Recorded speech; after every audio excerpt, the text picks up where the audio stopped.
Hello everyone, আমি Emdadul. Welcome to our channel. হাসিনাকে তাড়াও, না হলে হাসিনার পাশে দাঁড়াও।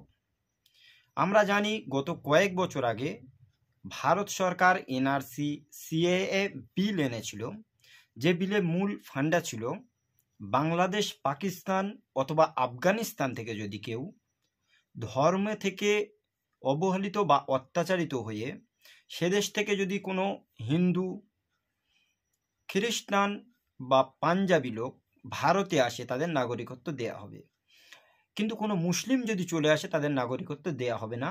এটাই ছিল এনআরসি ও সিএ এর মূল লক্ষ্য, যে কথাটা নরেন্দ্র মোদী, অমিত শাহ এবং পশ্চিমবাংলার শুভেন্দু অধিকারীরা বলতো।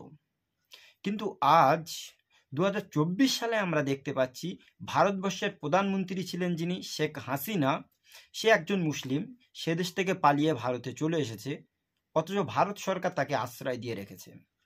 আমরা জানি হাসিনা গত 5ই আগস্ট সে দেশের ছাত্র এবং জনতা অভ্যুত্থানে সেখান থেকে চলে এসেছে। হাসিনার এই মুহূর্তে সেই দেশে গুম, খুন, সেই সঙ্গে 800,000 কোটি টাকা দুর্নীতির অভিযোগ রয়েছে। তাহলে একটা জিনিস আমাদের বুঝতে হবে, যদি সত্যি হাসিনা গুম, খুন বা এই 800,000 কোটি টাকা দুর্নীতি করে থাকে, তাহলে সেই অপরাধী বা অত্যাচারী এই মানুষটার ভারত সরকার কেন এখানে রেখেছে?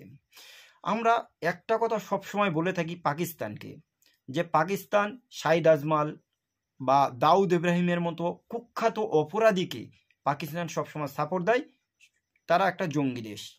কিন্তু বাংলাদেশে যে এত বড় একটা অত্যাচার করলো, এত টাকা দুর্নীতি করলো, যার নামে বহু বহু কেস রয়েছে, সেরকম একজন মানুষকে আমরা যদি এখানে রেখে দিই, তাহলে ইন ফিউচার বাংলাদেশ কি আমাদের পাকিস্তানের মতো একটা খারাপ দেশ হিসেবে আখ্যায়িত করবে না তো? চলুন, যদি এই ভারতে কেউ একজন বহু অপরাধ করার পরে ইন ফিউচার সে যদি বাংলাদেশে গিয়ে আশ্রয় নেয়, তখন আমরা ভারত সরকার তখন কি বাংলাদেশের উপর প্রেশার ক্রিয়েট করতে পারবো যে আপনার দেশে আমাদের এখানে একজন কুখ্যাত দাগি আসামি বা একজন অপরাধী এদেশ থেকে আপনাদের ওখানে চলে গেছে, আপনারা তাকে ফেরত দেন? তারা তো এক কথায় আমাদের বলবে যে আপনাদের দেশের একজন হাসিনা এত টাকা দুর্নীতি করার পরেও আপনাদের দেশে গেছে, তাহলে আপনারা তাকে কেন আশ্রয় দিয়েছেন? তাহলে আজকের আমরা কিসের জন্য আশ্রয় দেব না? এটাই তো তারা বলবে। সেই সাথে সাথে আর একটা জিনিস আপনারা দেখুন, আমাদের ভারতবর্ষের বিভিন্ন ব্যাংক থেকে টাকাগুলো নিয়ে যারা চলে গেছে ভিন দেশে, সে হতে পারে বিজয় মালিয়া, নীরব মোদী, মেহুল চোকসি, কয়েকশো হাজার কোটি টাকা নিয়ে পৃথিবীর বিভিন্ন দেশে চলে গেছে। আমরা তাদেরকে সেই দেশে থেকে ধরে এনে বা সেই দেশের কাছে আমরা যদি বলি তারা আমাদের দেশে ব্যাংক জালিয়াতি করে বহু টাকা লোন নিয়ে চলে গেছে, এটা কি আমরা আর বলতে পারবো? কারণ তারা তো আমাদের দেশে থেকে প্রচুর টাকা নিয়ে অন্য দেশে চলে গেছে, তারা অবশ্যই অপরাধী। কিন্তু সেম কেসে 800,000 কোটি টাকার দুর্নীতির দায় শেখ হাসিনার আছে, অথচ সেই হাসিনাকে আমরা ভারতে আশ্রয় দিচ্ছি। তাহলে কোন মুখে আমরা অন্য দেশে আমাদের দেশে প্রবলেম করে বা আমাদের দেশ থেকে টাকা নিয়ে চলে যাওয়া সেই মানুষদেরকে আমরা ফেরত চাইতে পারি? সেই সাথে সাথে আর একটা জিনিস দেখুন, পাকিস্তান থেকে শুরু করে নিয়ে পৃথিবীর বিভিন্ন দেশে যে জায়গায় জঙ্গিরা থেকে থাকে, যাদেরকে আমরা জঙ্গি হিসেবে আখ্যায়িত করে থাকি, সেই জঙ্গিদের যারা আশ্রয় দিচ্ছে তাদেরকে আমরা কিভাবে প্রেশার ক্রিয়েট করতে পারি যে আপনাদের দেশে জঙ্গি আছে, একজন কুখ্যাত দামি আসামি রয়েছে? কারণ আপনি দেখুন, বাংলাদেশ থেকে চলে আসা শেখ হাসিনা এখানে আছে। হাসিনা মুসলিম হওয়ার পরেও নরেন্দ্র মোদী, অমিত শাহ বা শুভেন্দু অধিকারী এরা কোনো কথা বলে না কেন? সেই সঙ্গে সঙ্গে আমাদের ভারতবর্ষের যারা রিপাবলিক বাংলার বিভিন্ন সাংবাদিকরা মুসলিমরা অন্য দেশ থেকে আসলে তাদের নাগরিকত্ব দেয়া হবে না বলে সব সময় বিভিন্ন রকম কথা বলে বেড়াতো, আজকের হাসিনা আসাতে তারা কোনোবার হাসিনা নিয়ে কোনো প্রোগ্রাম বা কোনো কথা বলে না কেন? আপনারা ভালোভাবে দেখুন, যদি কেউ মুসলিম বিদ্বেষী হয় এই ভারতে এসে থাকে, তাকে কিন্তু ভারত সরকার সাপোর্ট করে। আপনি দেখুন, এই যে তসলিমা নাসরিন, একজন কুখ্যাত মুসলিম বিদ্বেষী, বাংলাদেশ থেকে চলে আসার পর এই ভারতে আছে, তাকেও এই দেশ তাকে আশ্রয় দিয়েছে।